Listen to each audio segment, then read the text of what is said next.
Қазір жоғары оқу орнына түскелі жатқан талапкерлер үшін маңызды кезең. Мұхаммед Хайдар Дулати атындағы Тараз университетінде жаңа оқу жылына арналған қабылдау комиссиясы жұмысын бастап, талапкерлерді қабылдау науқанына кірісті.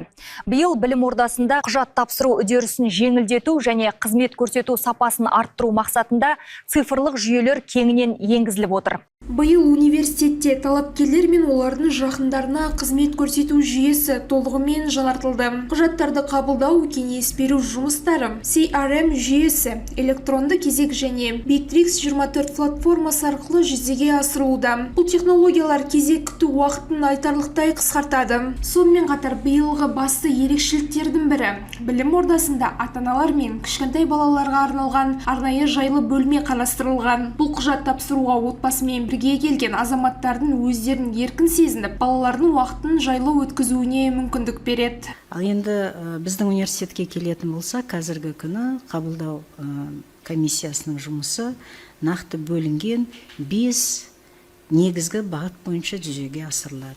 Осы бағыттарға тоқтап кетейін. Біріншіден, құжаттарды қабылдау, тіркеу, талапкерлерге бағыт-бағдар беру, академиялық кеңес ұсыну, онлайн қабылдау процесін күнделікті бақылау. Қабылдау науқаны кезінде мемлекеттік білім грантты конкурсына қатысатын талапкерлер үшін де барлық жағдай жасалған. Университет ғимаратында 40 компьютермен жабдықталған арнайы өзін-өзіне қызмет көрсету аймағы жұмыс істеп тұр. Мұнда талапкерлер білікті мамандардың көмегіне жүгіне отырып, қажетті құжаттарын рәсімдеп, өтініштерін электронды түрде кедергісіз тапсыра алады. Назир Кебергенғали, Айдос Қыстаубек, Қордай 24 News.